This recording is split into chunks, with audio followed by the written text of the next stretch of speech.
Ons luister vanoggend na die Here se woord vanuit die boek Job.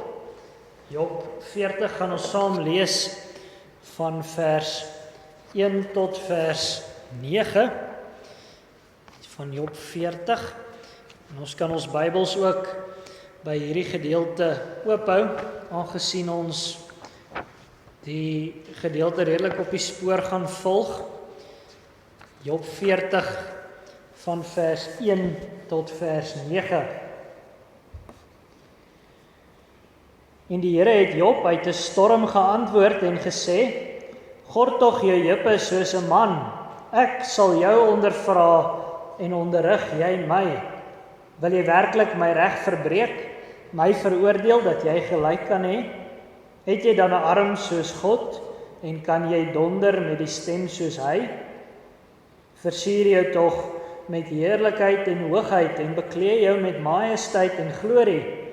Giet jou toren in strome uit en kyk na alles wat hoog is en verneder dit. Kyk na alles wat hoog is, onderwerp dit en werp die goddelose neer daar waar hulle staan.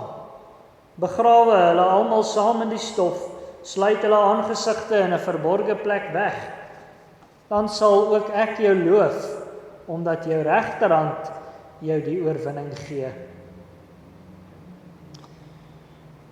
Ons lees tot sover vers 3. Die woorde van die Here: "Wil jy werklik my reg verbreek, my veroordeel, dat jy gelyk kan hê?"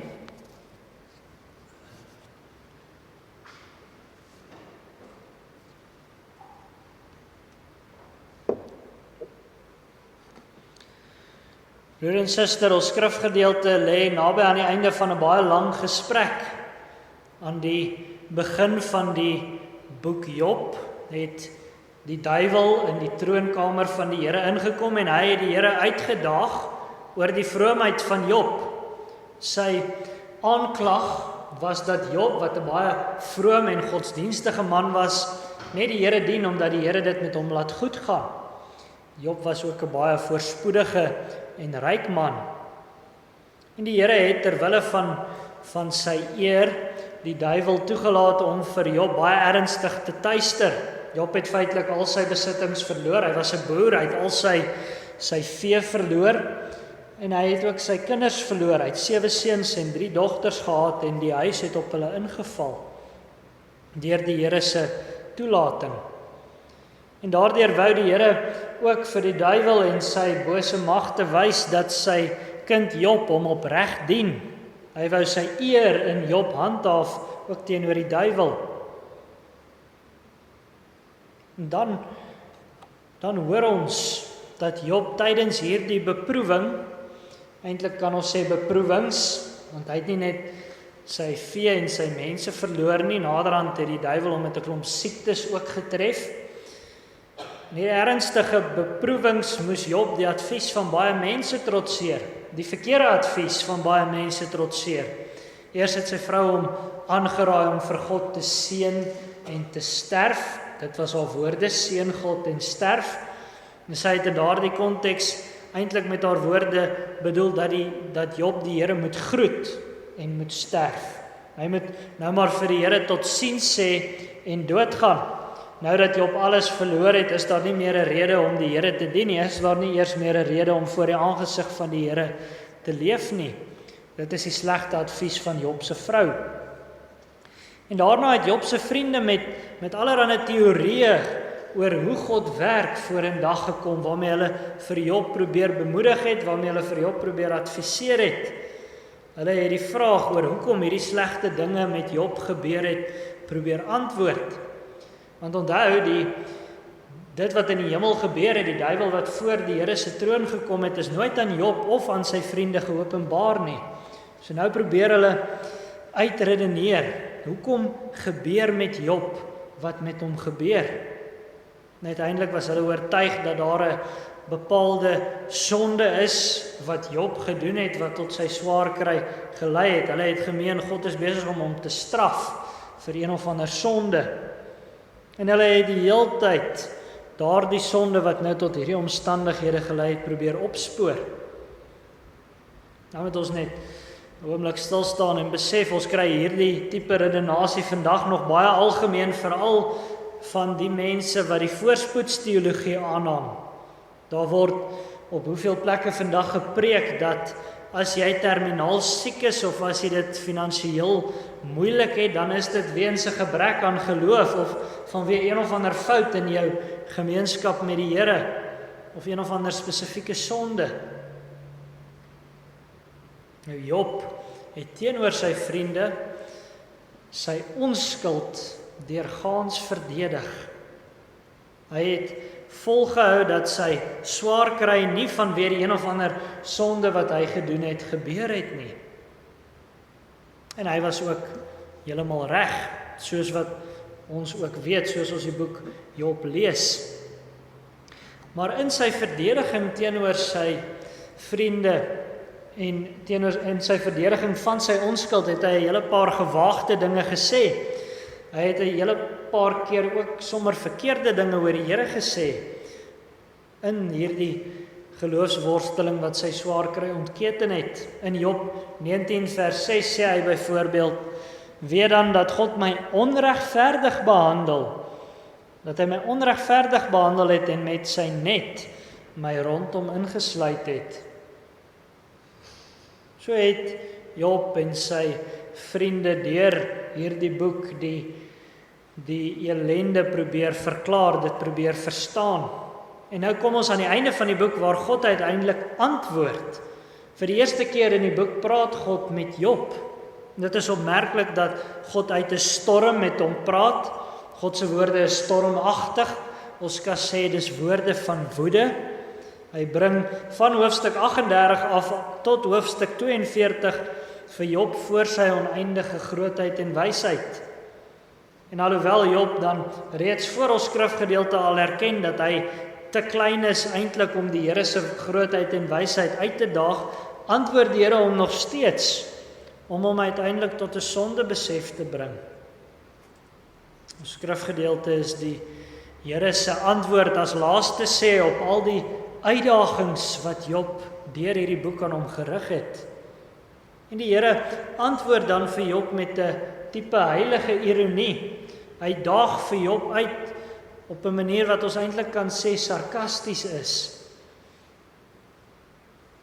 En broer en suster, wanneer ons met swaar kry getref word, is dit maklik om soos Job die Here se regverdigheid in twyfel te trek. Ons kan byvoorbeeld maklik dink dat ons die wêreld beter sou kon bestuur. Dalk het jy al gewens dat dit eerder jy is wat aan die stuur van die skepping staan.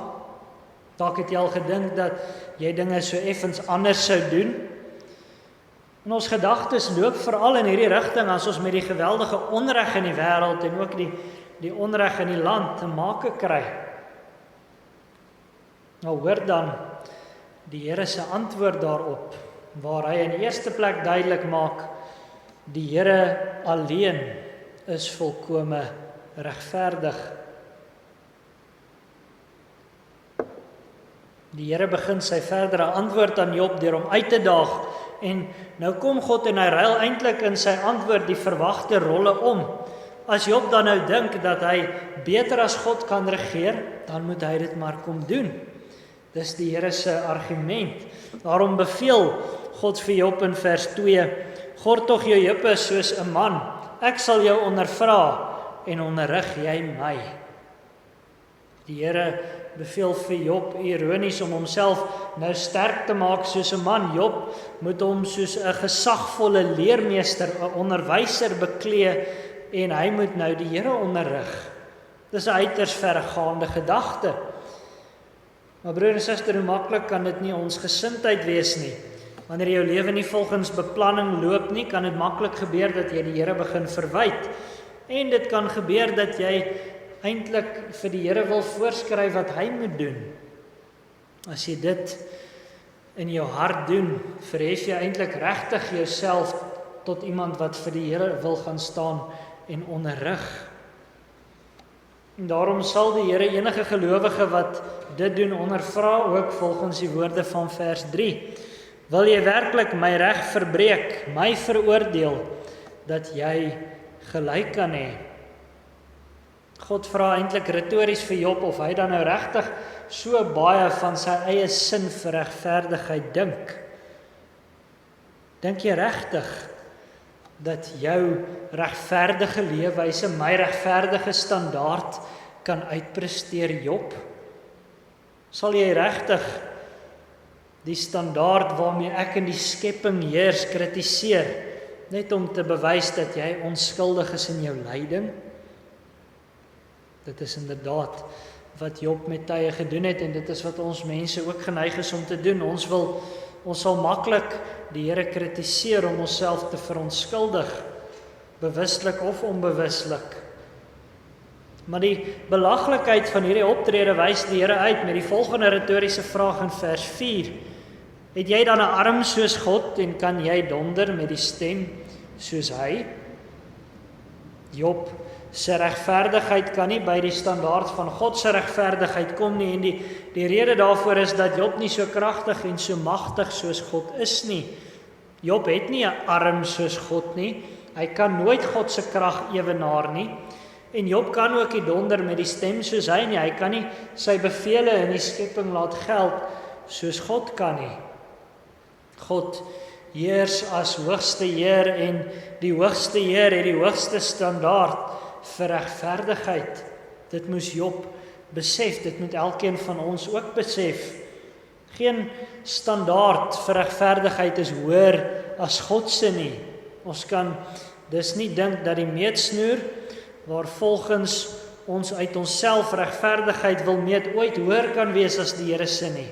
Ons is in ons teenwoordigheid en in ons eindigheid beperk.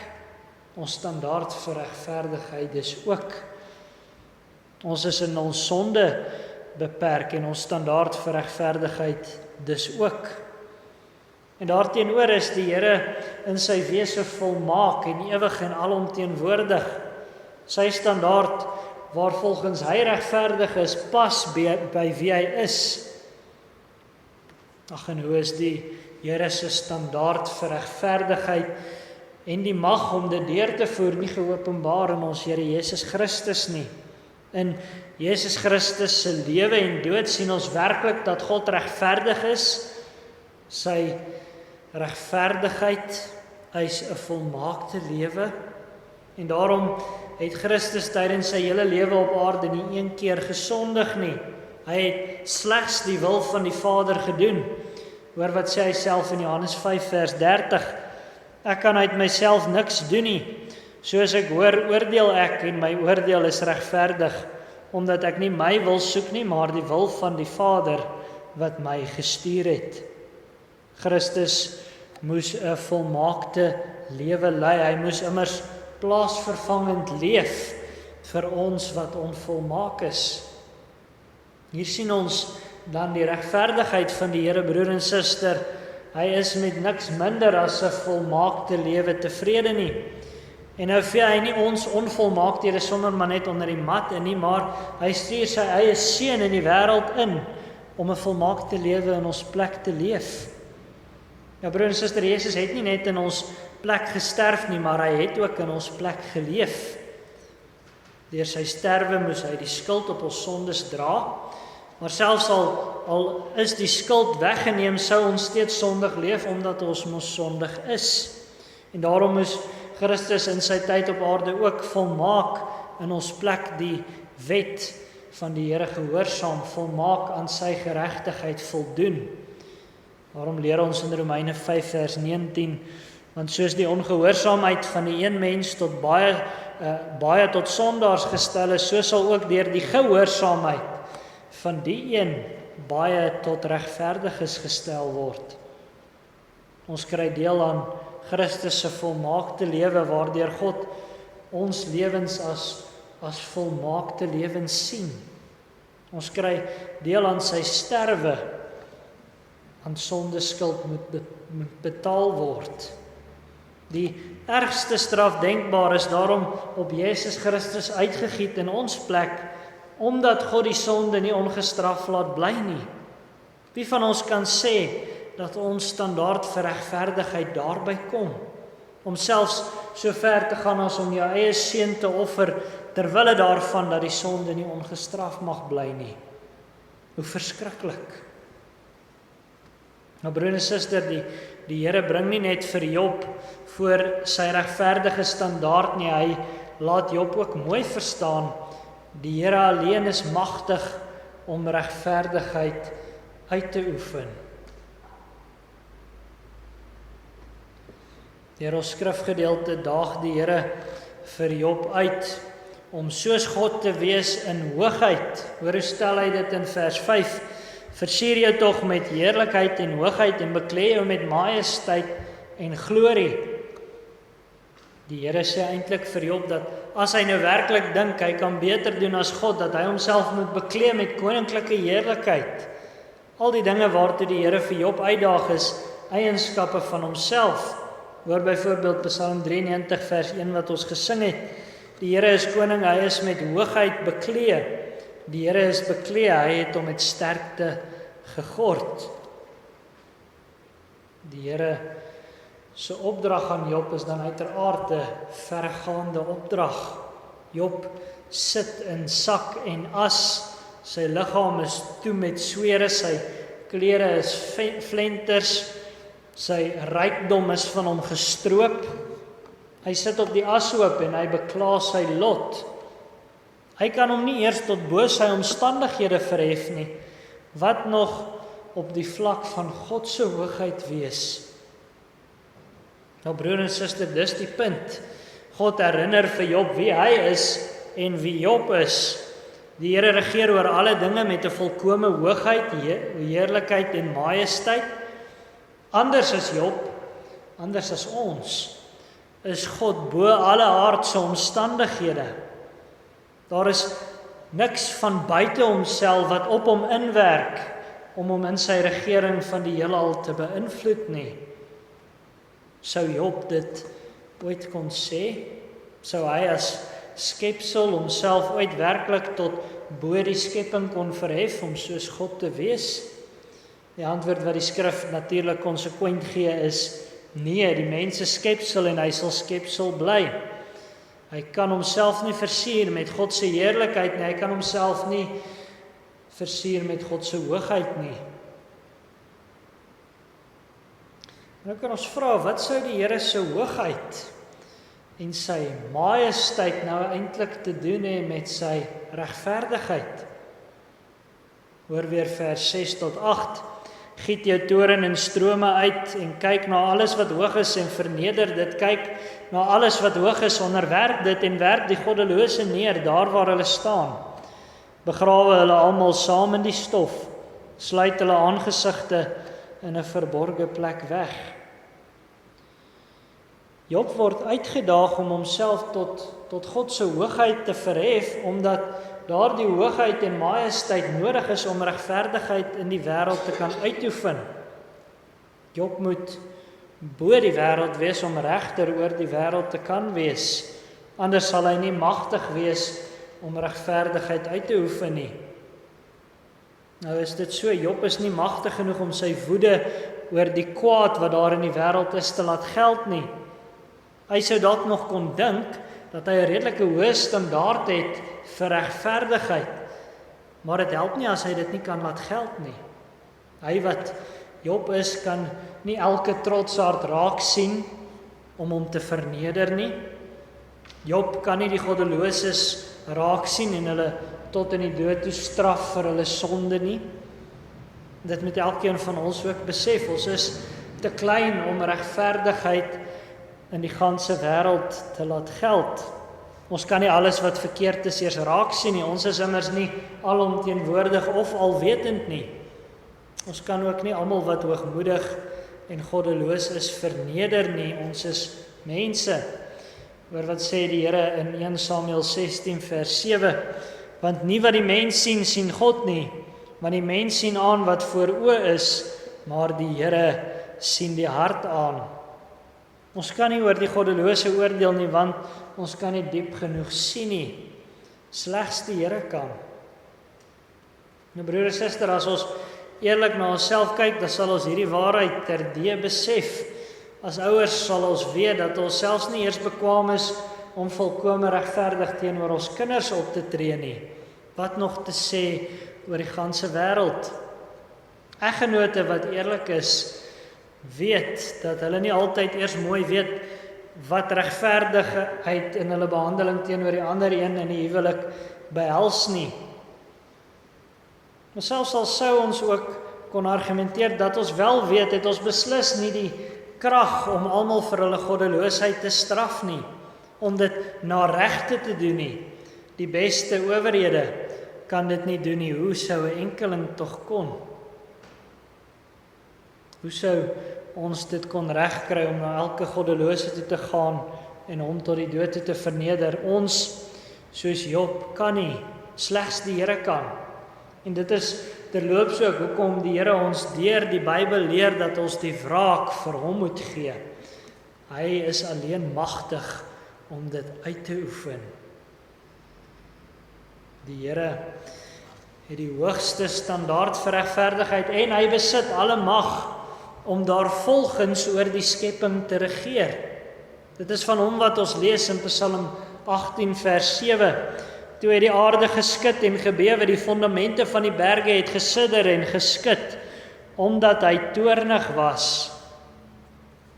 God is alleen magtig om sy regverdige toorn uit te giet.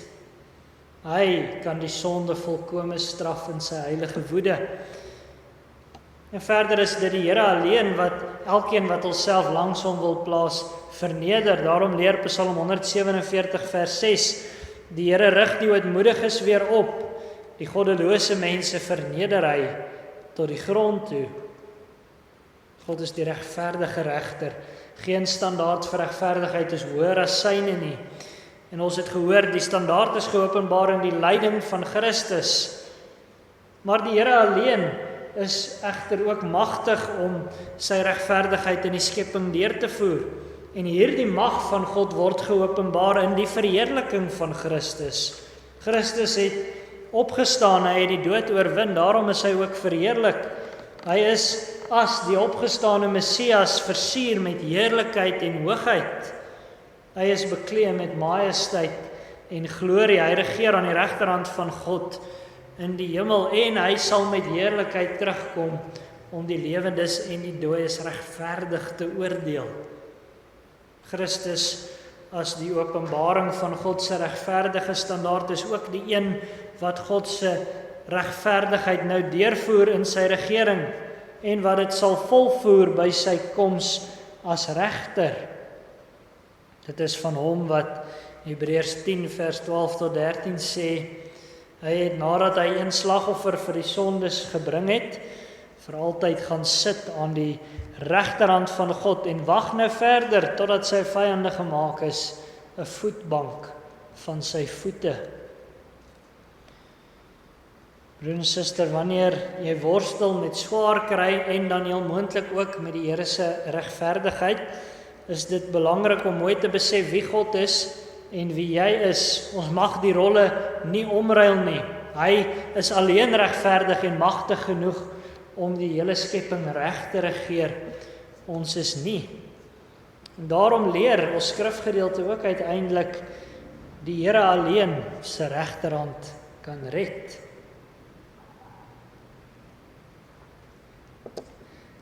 Hoor weer wat die Here sê in vers 9.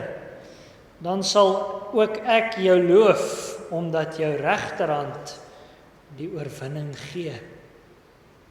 Wat 'n vreemde stelling om te maak. Die Here spot dat Job selfs God se lof sal ontlok as hy volkome kan heers met mag en regverdigheid. En tog het ons reeds gehoor dat dit vir Job en vir enige ander mens totaal onmoontlik is. Die Here impliseer dus dat Job se lof hom toekom, omdat dit eintlik sy regterhand is wat die oorwinning gee. Die regverdige en magtige heerskappy van God is iets wat lofwaardig is. Die Heilige Gees bring ons onder die indruk van God se grootheid en sy regverdigheid, sodat ons hom inderdaad loof vir die redding wat hy gee. Wanneer jy voor die waarheid van God se regverdigheid en almag gebring word, dan moet jy in verwondering staan en jy moet ook in dankbare verwondering staan. God se regverdige en barmhartige genade in Christus het ook vir jou die oorwinning gegee. Vir Job sou oorwinning beteken dat hy vrygespreek word. Hy het immer sy onskuld deur die boek verdedig. Maar sulke vryspraak kom slegs deur die regterhand van God. Dit beteken dat dit slegs deur God se groot krag kan kom. Die sonde wat van ons elkeen het ons immers van God se liefde verwyder, ons onmag om regverdigheid in ons eie lewe te handhaaf, het ons doemwaardig gemaak. Ons geregtigheid kan nie voor God standhou nie. En vir elke gelowige het die oorwinning ook deur die regterhand van God gekom. En dit beteken Christus het met groot krag gekom om vir ons aan God se regverdige standaard te voldoen. Die broer en suster, die redding van God se regterhand in Christus is 'n wonder. Nie alleen omdat dit redding was nie, maar omdat dit regverdige redding was. Dit het ons nie toegekom nie, en tog het die Here dit gegee. Met groot krag het Christus sy offer gebring. Met groot krag het hy die dood oorwin en met groot krag heers hy nou aan die regterhand van God, sodat ons kan rus in sy regering. Sy regterhand het vir ons die oorwinning gegee. Sy regterhand sal ook uiteindelik vir ons die oorwinning voltooi, wanneer hy kom om as regter te oordeel. Daarom moet ons hom loof, daarop moet ons vertrou. Broer en suster, God regeer met 'n regverdigheid wat hoër is as wat ons kan dink. Geen standaard wat ons met ons verstand kan bedink kom by syne uit nie. Geen mag om regverdigheid deur te voer kan met sy mag vergelyk word nie.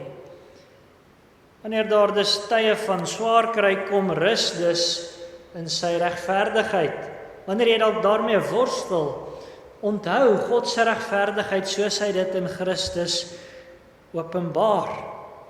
Onthou dat Christus ook bekleed is met mag om tot in ewigheid volgens daardie regverdigheid te regeer. Moenie moedeloos raak as jy nie verstaan hoekom die dinge wat gebeur, wat met jou gebeur of wat met jou geliefdes gebeur, as jy nie verstaan hoekom dit gebeur nie. God is met hoogheid bekleed, hy sien alles, jy nie. Het verheug jou oor die feit dat jy ook in Christus volgens God se standaard vrygespreek is. Loof hom, omdat sy regterhand jou die oorwinning gee. Amen.